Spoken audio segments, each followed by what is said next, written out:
Siapa yang hebat menyenangkan orang lain, itulah pangkat kewalian yang tertinggi, menyenangkan orang lain.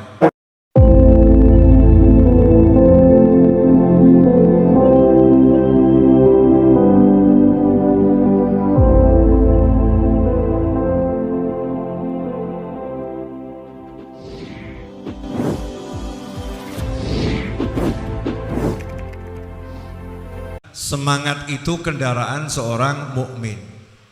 Kalau mukmin nggak punya semangat, maka nggak bisa jalan. Ya, kendaraannya adalah semangat. Siru ilallah urjan au makasir. Begitu kata para auliya wassolihin.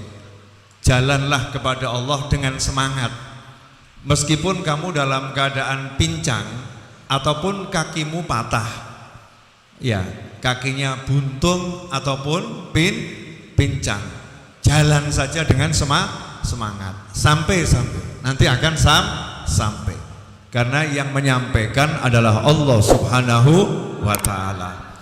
Pada malam hari ini yang terpetik di hati saya adalah masalah ngasih manfaat, dan manfaatnya namanya menyenangkan hati mukmin yang lain.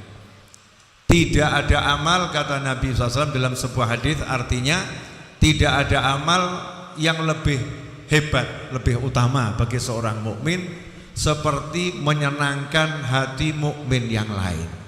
Ya, menyenangkan hati mukmin yang lain, atau bahasa populernya idkhalus surur.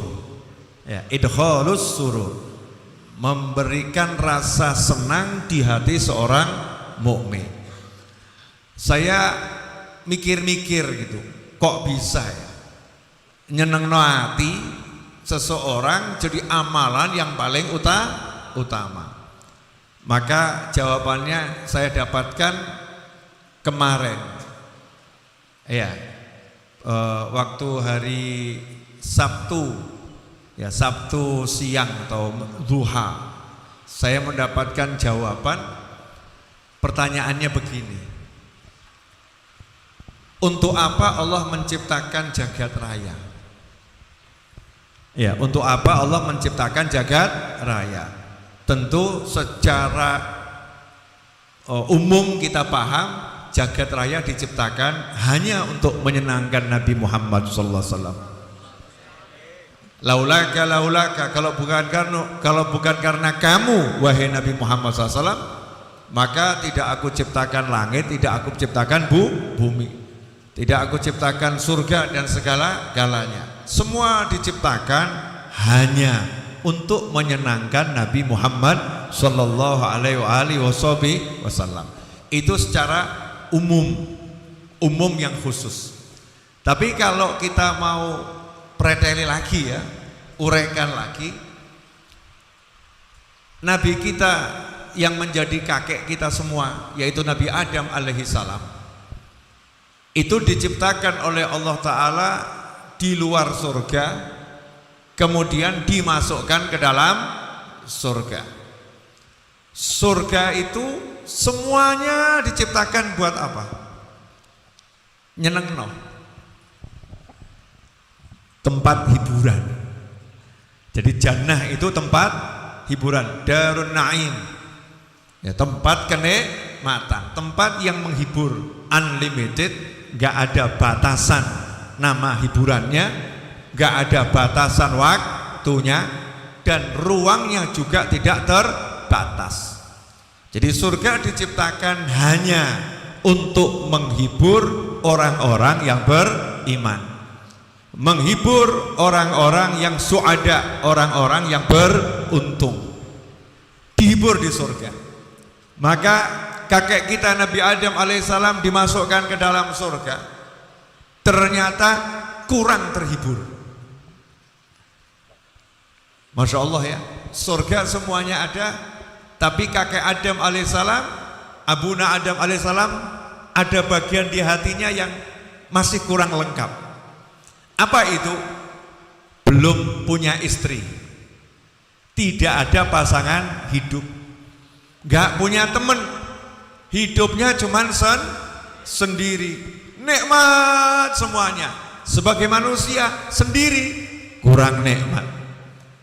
Makanya demi menyenangkan Nabi Adam alaihissalam, biar senang di surga, biar mantap di surga, Nabi Adam alaihissalam waktu tidur buka mata kaget, yang dicari ketemu.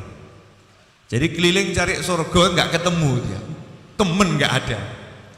Ya ada makhluk yang lain, bukan manusia. Betul ada bidadari, ada sungai, ada lain sebagainya, indahnya luar biasa. Tapi karena nggak ada teman namanya manusia, Nabi Adam alaihissalam mengalami yang namanya kesepian sebagai manusia.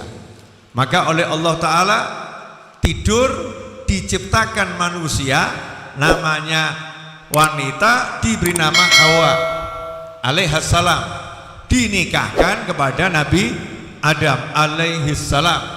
Hasilnya diturunkan di muka bumi jadi khalifah sampai kita jadi cucunya. Setelah entah berapa tahun kita ini sebagai manusia berada di planet bumi. Saya nggak mau bahas itu. Jadi Siti Hawa alaihissalam diciptakan untuk apa? Menyenangkan Nabi Adam alaihissalam. Setelah itu saya mau nanya, kita sekarang ini tinggal di muka bumi, ada langit, ada laut, ada sungai, ada tanaman, ada begitu banyak ciptaannya Allah Subhanahu wa Ta'ala. Buat apa itu Allah ciptakan semua itu? Untuk menyenangkan hatimu. Ya, untuk menyenangkan hatimu. Makanya kita dikasih bola mata untuk melihat semuanya, biar senang. Tontonan. Ini langit aku hias dengan bintang-bintang, aku hias langit dengan bintang-bintang, biar kamu senang. Aku hias tuh yang namanya lautan dengan aneka ragam tetumbuhan laut, karang-karang yang indah juga dengan hewan-hewan untuk menyenangkan kamu. Aku jadikan pegunungan dengan beraneka ragam tumbuhannya untuk menyenangkan kamu. Makanya kalau ada manusia yang kehilangan penglihatan, dijadikan oleh Allah sebagai contoh, ya sebagai contoh kehilangan penglihatan oleh Allah Ta'ala diganti, asal sabar gantinya langsung surga. Untuk menyenangkan manusia, kita Allah ciptakan jagat raya yang luar biasa. Karena itu kalau kita mencontoh Allah Subhanahu wa Ta'ala, menyenangkan orang lain, Allahnya senang. Lawang semua ini aku buat untuk menyenangkan manusia, kok ada manusia mencontoh aku, mencontoh akhlaknya Allah, menyenangkan manusia yang lain. Dan sebaliknya, kalau ada manusia yang membuat orang lain gak senang, selesai. Itu amal yang terburuk.